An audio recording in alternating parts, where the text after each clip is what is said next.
नमस्कार दोस्तों, स्वागत है आपका अपने channel keys to success academy में। ये वीडियो महिला पर्यवेक्षक के लिए है और नियम अधिनियम अधिकार आपको मैंने बताया था कि यहाँ से क्वेश्चन 10-10 आ रहे हैं, तो ये आपको मैंने ट्रिक से ये वाला जो सेक्शन है ना, ये वाला करवा दिया मैंने आपको। ठीक है, ये सिविल अधिकार संरक्षण अधिनियम, ये इसका पिछला वीडियो देखेंगे आप तो ये ईयर जो है ना ये याद होते नहीं है और कन्फ्यूज़न में सब गलत करके आते हैं अपन, तो वो सब नहीं होना चाहिए। तो इसके लिए अपन ने जो भी हो सकता था इसकी ट्रिक बता दी है, उसको 2 बार देखेंगे तो आराम से काम हो जाएगा आपका। इसके अलावा अपन थोड़ा डिटेलिंग में देख लेते हैं ये सब कानून, क्योंकि भैया अंदर जो प्रीवियस ईयर का क्वेश्चन पेपर है 2017 का उठा के देखेंगे तो उससे आपको ये पता लगेगा कि अंदर की भी इंपॉर्टेंट, बहुत इंपॉर्टेंट जो जानकारी वही पूछता है, पूरे कथा नहीं पढ़नी अपने को। तो अपन यहाँ पे देख लेते हैं भाई जो इंपॉर्टेंट है। ठीक है, तो यहाँ सबसे पहले अपन देखेंगे सती प्रथा अधिनियम। ये अपन ने बताया था कि 1829 में आया था। ठीक है, तो कैसे आया था, 29 साल की उम्र में आपको पता है कि सती कर दिया था उसको। तो इसमें जो इम्पोर्टेंट है वो जानकारी अंडरलाइन करके रखिए कि भाई इसको जो स्त्री है जिनका पति मर जाता है उसको सती बनाने के पीछे क्या बात बोली जाती है कि भैया अगर तुम ऐसा काम करोगी, तुम्हें सती अगर हो जाओगी तो तुम सीधा स्वर्ग की प्राप्ति होगी। ठीक है, तो यहाँ पे आपको सीधा पूछा जा सकता है कि स्वर्ग की प्राप्ति के नाम पर किया जाता है, नरक के लिए किया जाता है। ठीक है, फिर यहाँ पर आप देख सकते हैं कि इंपॉर्टेंट जो जानकारी है कि भैया किसके प्रयास से आया था ये अधिनियम, तो ये आया था राजा राम मोहन राय और ये पश्चिम बंगाल में था और ये आपको इंपॉर्टेंट। ठीक है, और इस समय जो गवर्नर था वो लॉर्ड विलियम बेंटिक था। उद्देश्य क्या है आपको देखने की जरूरत नहीं है, आपको सती प्रथा के नाम से पता चल रहा है। ठीक है, तो दंडनीय अपराध बना दिया गया। ठीक है, ये ध्यान रखने की जरूरत है। ठीक है, यहाँ पे देख सकते दंडनीय अपराध बना दिया गया। और 1987 में क्या हुआ कि सरकार ने इस अधिनियम की विस्तृत समीक्षा की थी। तो ये पूछा गया था प्रीवियस ईयर में कि सरकार ने सती प्रथा अधिनियम को कब, किस ईयर में विस्तृत समीक्षा की इसकी, तो 1987 में की। इसका नेक्स्ट जो अधिनियम है कि हिंदू विधवा पुनर्विवाह अधिनियम 1856। जो हिंदू महिलाएं थी विधवा हो जाती थी तो उनको सती कर दिया जाता था, तो इसी के लिए क्या किया गया कि भैया इनका पुनर्विवाह किया जाए। तो पुनर्विवाह का अधिनियम कब आया, 1856 में आया है। ठीक है, तो इसमें ये ऊंची जातियों में जरूरत से ज़्यादा था। ठीक है, कि भाई पुनर्विवाह का निषेध था ऊंची जातियों में, खासकर ब्राह्मण और क्षत्रियों में ये व्यवस्था नहीं थी। तो भाई ये ऊंची जातियों में ही प्रचलित था। इसमें 2 विशेष निरयोग्यता थी। मतलब क्या क्या था, एक पुनर्विवाह संबंधी निरयोग्यता थी और दूसरा ये है कि इसमें, ठीक है, ये है कि मृत पति की संपत्ति में अधिकार संबंधी निरयोग्यता। मतलब ये है कि पति मर जाए तो संपत्ति में अधिकार नहीं दावा कर सकती। इसका दिया कि भैया राजा राम मोहन राय और ईश्वरचंद्र विद्यासागर के मदद से आर्य समाज और ब्रह्म समाज के प्रयत्न से, आर्य समाज और ब्रह्म समाज के प्रयत्न से क्या हुआ कि ये अधिनियम आया। ठीक है, तो इसमें हिंदू स्त्रियों को शामिल किया गया था। ये ध्यान रखना, मुस्लिम स्त्री अगर दे देते हैं तो ऑप्शन में नहीं होना चाहिए। ठीक है, वो सही नहीं माना जाएगा। बाकी देख लेते हैं कि यहाँ पर जो डिटेल है कि भाई संपूर्ण भारत में लागू किया गया था इसको, और इसमें 2 व्यक्ति जो इंपॉर्टेंट है वो राजा राम मोहन राय और ईश्वरचंद्र विद्यासागर। ठीक है, और आगे बढ़ते हैं कि भाई इसके प्रावधान क्या है। तो यहाँ पे आप देख सकते हैं कि उत्पन्न स्त्री को दूसरे विवाह की पात्रता दे दी गई और जो उनसे संतान पैदा होगी वो अवैध नहीं होगी। ठीक है, विधवा नाबालिग को पिता, दादा, भाई, नज़दीक पुरुष। ठीक है, और यह हो जाएगा कि स्वीकृति आवश्यक हो जाएगी इसमें। मतलब कि अगर आपको करना है शादी, विधवा है, तो आपको किसी न किसी की मंजूरी की आवश्यकता होगी, घर के जो सदस्य है उसकी। ठीक है, आगे बढ़ते हैं यहाँ पर कि यदि विवाह के समय यदि विवाह के समय किसी स्त्री के पति की मृत्यु हो चुकी हो तो उसका दूसरा विवाह वैध होगा। ये आपको यहाँ पे जानकारी मिल रही है। और स्वीकृति आपको मांगनी पड़ेगी यहाँ पर आपके जो सदस्य है घर के उससे।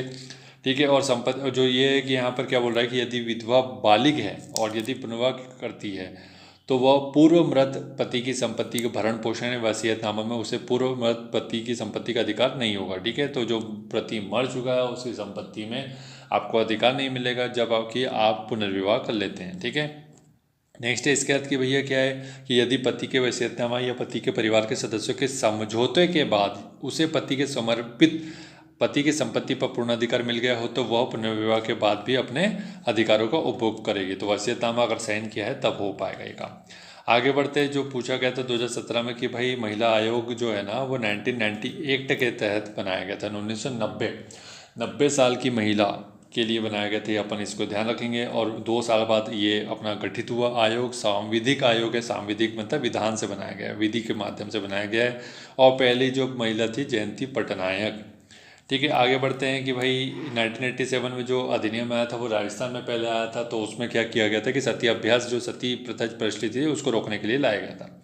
आगे बढ़ते हैं कि लैंगिक उत्पीड़न अधिनियम आया था, आपको पता 2013 में। याद रखने का तरीका है कि 13 साल की बच्ची का लैंगिक उत्पीड़न किया गया। ठीक है, ऐसे अपन याद रख सकते हैं इसको। और ये लागू कब हुआ, तो 9 दिसंबर 2013 को लागू हुआ। सभी 10 से अधिक कर्मचारियों के जो कार्यस्थल है, मतलब कोई कंपनी व्यवसाय है जहाँ पे 10 कर्मचारी और 10 से ज़्यादा कर्मचारी कार्य करते हैं, वहाँ पर ये लागू होगा। ठीक है, और वहाँ पे आंतरिक शिकायत समिति भी होगी जिसमें 5 सदस्य होंगे। कार्यस्थल में क्या क्या आ जाएगा, सीधा क्वेश्चन पूछा गया। कार्यस्थल में आता है अस्पताल, नर्सिंग होम, शैक्षिक संस्थान और खेल संस्थान, ये सब शामिल होते हैं। ठीक है, ध्यान रखना, फिर से सुन लो, अस्पताल, नर्सिंग होम, शैक्षणिक संस्थान और खेल संस्थान ये इसमें शामिल होते हैं। बहुत इंपॉर्टेंट जानकारी बता रहा हूँ, बिल्कुल इग्नोर मत करना और हल्के में मत लेना, यहाँ से क्वेश्चन सीधा पूछा गया है। ठीक है, आगे बढ़ते हैं कि भाई अधिनियम भारत सरकार के द्वारा 26 अक्टूबर 2006 से लागू किया गया, जिसे न केवल शारीरिक हिंसा बल्कि मानसिक हिंसा भी इसमें शामिल आती है। मानसिक में भावनात्मक आ जाती है, मौखिक, यौन, आर्थिक दुर्व्यवहार ये सब शामिल होता है। ठीक है, इसमें लैंगिक हिंसा में मतलब ये है कि घरेलू हिंसा, लैंगिक हिंसा का मतलब ये है कि यदि आपको सिर्फ मारना पीटना नहीं आता, उसमें गाली गलौज भी आती है, कोसना और चिड़ मतलब कुछ ऐसे ताने मारना जो कि आपकी भावना को आहत करते हैं। ठीक, यह अधिनियम 9 दिसंबर 2013 को लागू हुई है, तो अपन ने देख लिया अभी पूरे भारत में लागू हुई है, ध्यान रखने की बात है। ठीक है, आगे बढ़ते हैं कि जम्मू कश्मीर में लागू नहीं है, ये ध्यान रख लेना इसको, क्योंकि जम्मू कश्मीर उस समय अलग था। ठीक, ध्यान रखना इसको। हिंदू स्त्रियों का संपत्ति पर अधिकार अधिनियम 1937 में 1937 में आया। ठीक है, 37 तो इसको 37 मतलब 70 से याद रख लो, 37। ठीक है, 37 तो ये हिंदू स्त्री के संपत्ति में 37 रुपये मांग रही थी, लेकिन उसको 37 रुपये नहीं दिए, ये ध्यान रख लो, इसको इस हिसाब से याद रखेंगे। ठीक है, और इसमें जो इम्पोर्टेंट है कि दाय भाग जो जीमूत वाहन की रचना है उसमें ये प्रचलित है। जो दाय भाग में ये ध्यान रखो कि दो हमारे विधि ग्रंथ है, एक दाय भाग है, ठीक है, जो कि यहाँ लिखा हुआ है। ठीक है, दाय भाग, और दूसरा है मिताक्षरा। ये दोनों ही ग्रंथ है जिसमें विधि शास्त्र मतलब कानून है, जो मतलब अपने मनु स्मृति लिखी हुई है। पहला कानून तो वही है, सबसे पहला कानून वो है। उसके बाद जो इसके ऊपर टीका लिखी गई है, एक दाय भाग है जीमूत वाहन की और मिताक्षरा है विज्ञानेश्वर की। ये दो विधि शास्त्र, इसके बाद ही कोई पूरे विश्व में ग्रंथ आए हैं कानून के। तो दाय भाग वो है जो कि पश्चिम बंगाल और उड़ीसा इस टाइप के जो क्षेत्र है वहाँ पे लागू होता है। और यहाँ पर क्या है इसमें कि स्त्री को लड़के के बंटवारे में हिस्सा मिलेगा, इसमें ये कहा गया है। ठीक है, तो यहाँ अच्छे से पढ़ लेना कि इससे मतलब ये कि परिवार यदि कोई व्यक्ति संपत्ति के बारे में तय किए हुए मर गया है तो उसकी विधवा जो होगी, विधवा स्त्री को लड़कों के बंटवारे में हिस्सा मिलेगा। ठीक है, और जीमूत वाहन में मतलब जो मिताक्षर है उसमें जस्टिस का उल्टा हो जाएगा। वो मतलब पश्चिम बंगाल और अपना जो आसाम वाला क्षेत्र को छोड़ करके सभी जगह मिताक्षरा लागू होती है और वहीं अपना दाय भाग लागू होता है वो पश्चिम बंगाल असम वाले क्षेत्र में। ठीक है, तो ये घर पारिवारिक संपत्ति पर लागू होता है, ध्यान रखना इसको।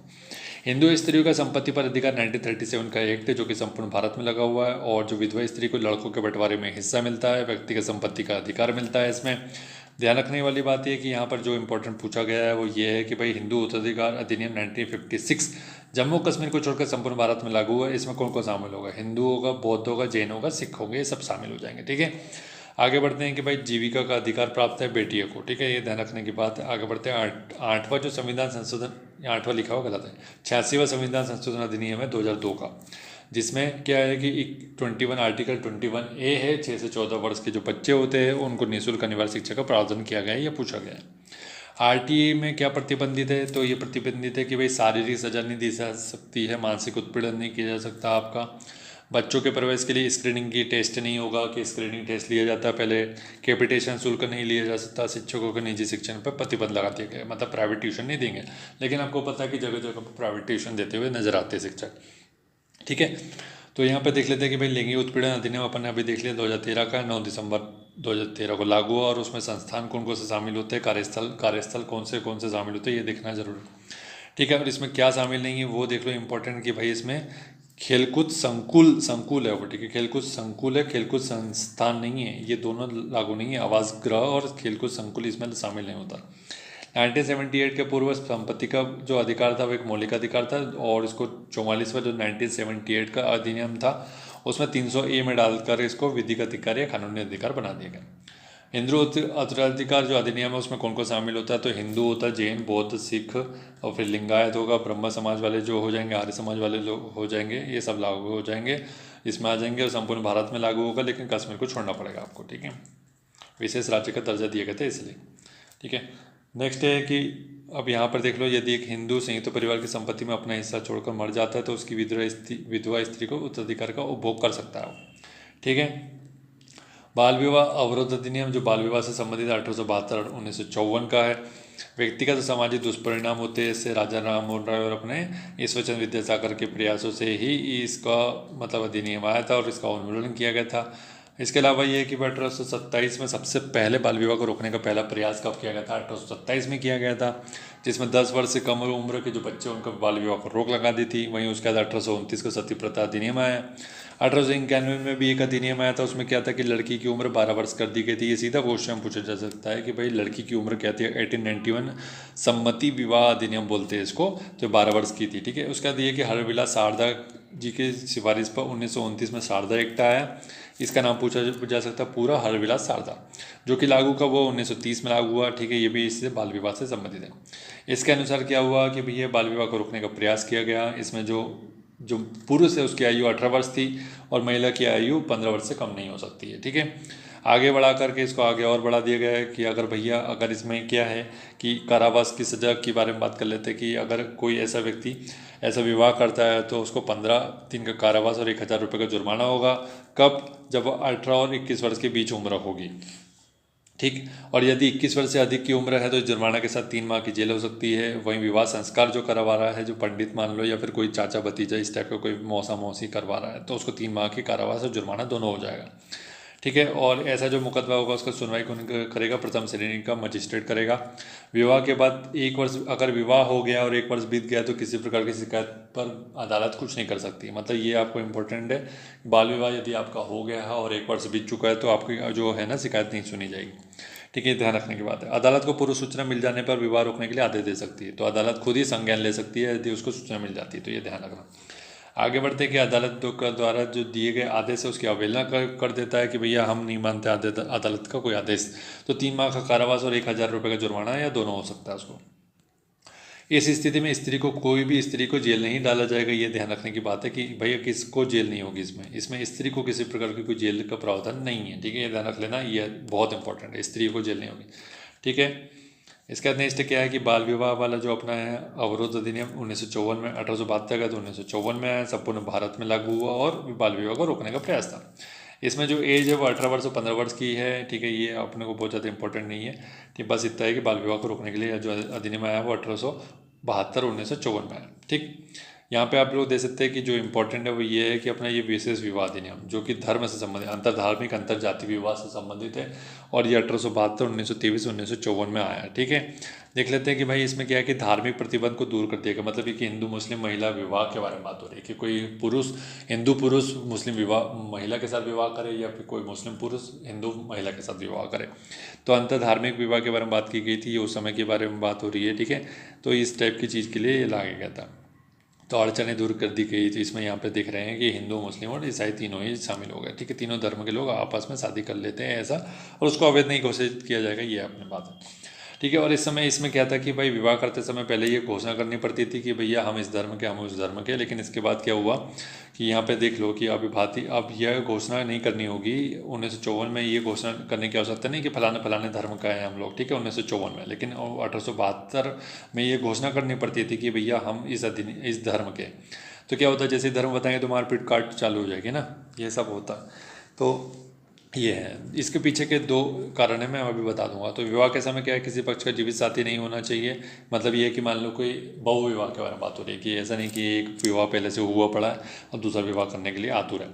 ठीक है, नेक्स्ट है कि 21 वर्ष से कम आयु के उम्र में भी विवाह की अनुमति नहीं है, और होगी भी तो क्या होगा कि आपको माता पिता की संरक्षक की अनुमति की आवश्यकता होगी।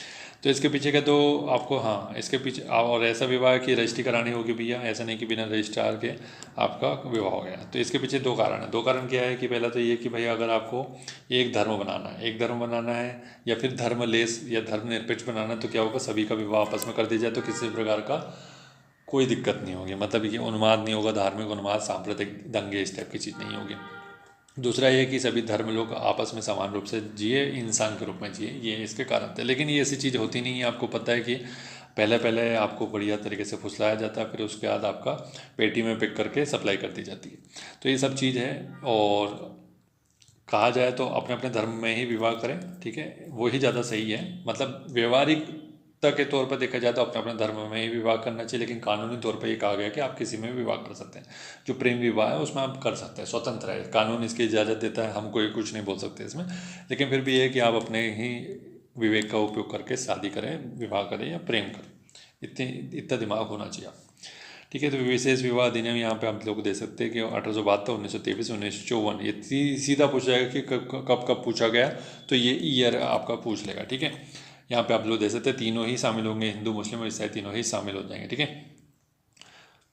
अब यहाँ पे क्या बोल रहा है कि अधिनियम के अनुसार पति पत्नी दोनों को विवाह विच्छेद का अधिकार होगा। मतलब ये है कि शादी कर लिए तो विवाह विच्छेद भी हो सकता है, तलाक भी हो सकता है।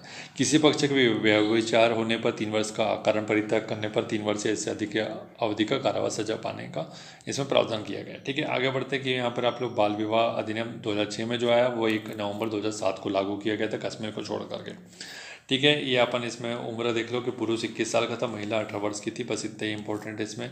और अगर यदि एक अगला जो इम्पोर्टेंट है कि महिलाओं के अश्लील प्रतिनिधित्व निषेध अधिनियम 1986 में लाया गया था, जो कि कश्मीर को छोड़कर पूरे भारत में लागू हुआ है। मतलब ये कि किसी प्रकार का जो विज्ञापन है, नोटिस है, परिपत्र है, आवरण है, दस्तावेज है, उसमें किसी प्रकार के अश्लील चीज़ें का मतलब महिलाओं को अश्लीलता के तरह पेश नहीं किया जा सकता। ये आप लोग को ध्यान रखने की बात है।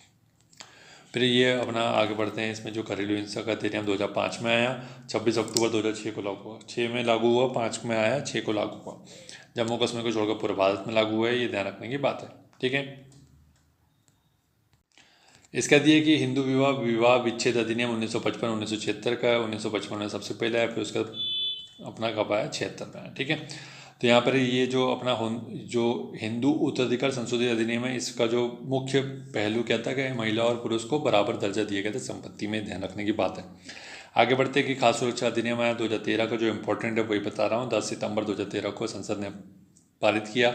इसमें ये बोल रहा है कि जो आपका जन वितरण प्रणाली है वो 75% ग्रामीण में होगी, 50% शहरी आबादी को प्रतिनिधित्व मिलेगा। और कितने रुपए में क्या मिलेगा, 5 रुपये प्रति किलोग्राम के अनाज मिलेगा, 3 रुपये, 2 रुपये और 1 रुपये। 3 रुपये में चावल, 2 रुपये में गेहूँ और 1 रुपये में अनाज। ठीक है, स्थूल अनाज ये मिलेगा, ये ध्यान रखने की बात है। आगे बढ़ते हैं, और क्या इंपॉर्टेंट है यहाँ पर, यह है कि भाई ये जो अधिनियम था अपना कौन सा, हिंदू विवाह विच्छेद वाला, 1955 का जो था वह जम्मू कश्मीर को छोड़कर लागू है 18 मई 1955 से। इसमें ये जो है ना अनुसूचित जातियों पर लागू नहीं होगा। ठीक है, ये ध्यान रखने की बात है। एससी इसमें शामिल नहीं है। आगे बढ़ते हैं कि देख लो यहाँ पर ये 1955 का हिंदू बौद्ध जैन सिख ये इसमें शामिल है, संपूर्ण भारत पर लागू हुए जब कश्मीर को छोड़कर। प्रावधान ये देखने की जरूरत नहीं, अभी तक पूछे नहीं गया वैसे। ठीक है, तो आज का वीडियो यहीं तक रखते हैं। इसके बाद अपन अगले जो कानून है वो देखेंगे, उसमें इंपॉर्टेंट फैक्ट है वो देखेंगे अपन, ताकि आपको इंपॉर्टेंट चीज़ें जो है वो तो याद होनी चाहिए, बाकी फालतू की इन्फॉर्मेशन छोड़ो। ठीक है, तो वीडियो को लाइक और शेयर करना बिल्कुल ना भूले। Thank you so much for watching.